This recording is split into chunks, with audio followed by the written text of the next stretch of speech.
لڑکی نے گھر جا کر ماں سے شکایت کی۔ اس کی ماں میری والدہ کے پاس فریاد لے کر آئی۔ ماں باپ شعیب کی حرکتوں سے تنگ تھے، انہوں نے اسے گھر سے نکال دیا۔ وہ ادھر ادھر مارا مارا پھرنے لگا۔ تبھی اس نے اپنا ٹھکانہ قبرستان میں بنا لیا۔ جہاں اس کے دو چار اس جیسے دوست آ جاتے، یہ دن کو جوا کھیلتے اور رات قبرستان میں مسجد کے پاس سو جاتا۔ جب کھانے کو پیسے نہ ہوں اور کام کرنے کی عادت بھی نہ ہو تو آدمی کیا کرے؟ شعیب کو نئی ترکیب سوچی، وہ قبرستان کا رکھوالا بن گیا۔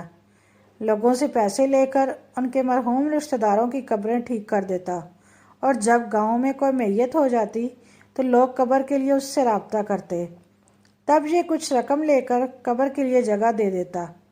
والد اور بڑے بھائی نے اسے واپس لانے کی بہت کوشش کی، مگر اس نے انکار کر دیا۔ ایک دن وہ گاؤں سے قبرستان کی طرف لوٹ رہا تھا۔ اس نے دور سے دیکھا کہ قبرستان میں آگ لگی ہوئی ہے۔ سوچا کہ یہ آگ کسی دشمن نے لگائی ہوگی۔ قریب پہنچا تو آگ یکلخت غائب ہو گئی۔ شعیب حیران ہوا، یہ کیا ماجرا ہے؟ اس روز پہلی بار اسے تلاوت قرآن پاک کا خیال آیا۔ وہ مضبوط اعصاب کا مالک تھا اور زندگی میں کبھی نہیں ڈرا تھا، مگر وہ تمام شب اس نے ڈرتے ہوئے جا کر گزار دی۔ نصف شب کے بعد اس کی آنکھ لگی تو خواب میں محافظ کی اسی لڑکی کو دیکھا۔ وہ خواب میں اس سے کہہ رہی تھی کہ تمہاری یہ نیکی تمہارے کام آئی ہے۔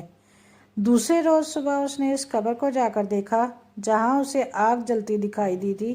وہ گاؤں کے ایک ایسے شخص کی قبر تھی جو سود کا کاروبار کرتا تھا اور ضرورت مندوں کو سود پر قرضہ دیا کرتا تھا۔ شعیب کے دل میں بڑی دہشت آئی۔ اس کے بعد اس نے قبرستان میں رہنا چھوڑ دیا۔ وہ گھر آ گیا، اس واقعے کا ذکر والدہ سے کر کے کہا کہ اب مجھے گاؤں میں رہنے اور گھاٹیوں کی طرف جانے سے خوف آتا ہے۔ میرا جی چاہتا ہے کہ ہم گاؤں چھوڑ کر شہر جا بسیں۔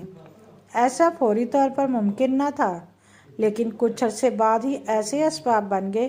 بڑے بھائی نے ایف اے کر لیا تو اسے والد کے دوست کے توسط سے ایک مل میں ملازمت مل گئی۔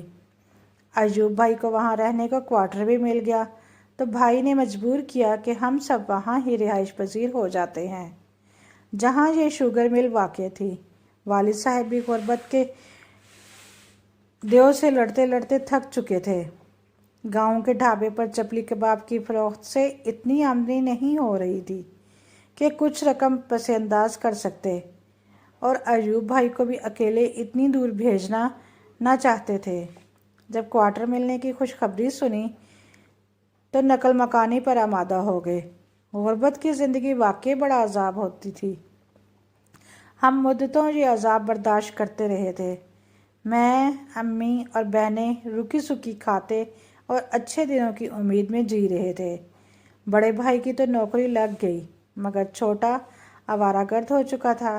تبھی والد نے سوچا شاید گاؤں چھوڑ دینے سے یہ اپنے جواری اور نکمے دوستوں سے دور ہو جائے تو سدھر جائے گا اور وہاں مل میں ہی کسی کام سے لگ جائے گا تو اس کی زندگی کو بھی سیدھا رستہ مل جائے گا۔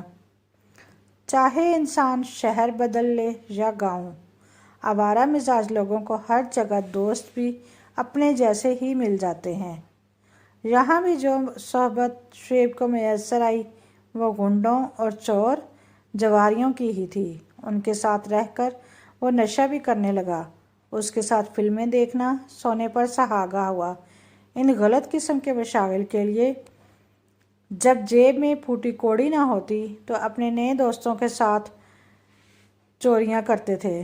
ان کی حرکتوں میں شامل ہو گیا اور چھوٹی موٹی چوریاں کرنے لگا۔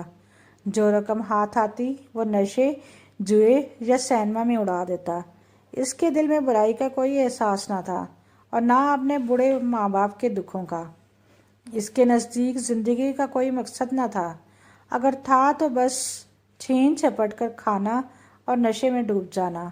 ماں روتی، بڑا بھائی سمجھاتا تو بڑبڑاتا ہوا گھر سے نکل جاتا، پھر ہفتوں گم رہتا، یہاں تک کہ گھر والے اس کی شکل دیکھنے کو ترس جاتے۔ والد وفات پا گئے تو ایوب بھائی اکیلے ہی غربت کے محاذ پر لڑنے کے لیے رہ گئے۔ وہ ان دنوں گنوں کی مل میں کام کر رہے تھے۔ شعیب کبھی کبھی وہاں بھی بڑے بھائی سے پیسے مانگنے چلا جاتا۔ ایک روز وہ ایوب بھائی کے پاس گیا۔ وہ کام میں مصروف تھے۔ شعیب سے کہا کہ تم کچھ دیر مل میں بیٹھ کر میرا انتظار کرو۔ شعیب جہاں بھائی کے انتظار میں بیٹھا ہوا تھا، سامنے گودام تھا۔ اسے کچھ ایسی اشیاء نظر آئیں جن کو فروخت کر کے خاصی رقم حاصل ہو سکتی تھی۔ اس کے دل میں لالچ آیا کہ کیوں نہ ہاتھ کی صفائی دکھائی جائے، مگر اس وقت وہ اپنے ارادے کو عملی جملہ نہ پہنا سکا۔ اس نے واپس آ کر دوستوں سے ذکر کیا اور انہوں نے مل کے گودام میں چوری کرنے کا منصوبہ بنا لیا۔ 2 روز بعد جب چھٹی کی وجہ سے مل بند تھی، پوری منصوبہ بندی سے انہوں نے مل میں ڈاکہ ڈالا، مگر چوکیدار کی ہوشیاری سے پکڑے گئے۔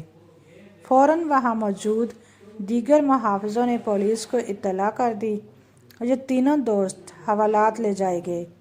چوری کا سامان انہوں نے دیوار سے ادھر پھینک دیا تھا جہاں ان کے 2 اور ساتھی موجود تھے۔ انہوں نے وہ سامان لے جا کر کہیں چھپا دیا۔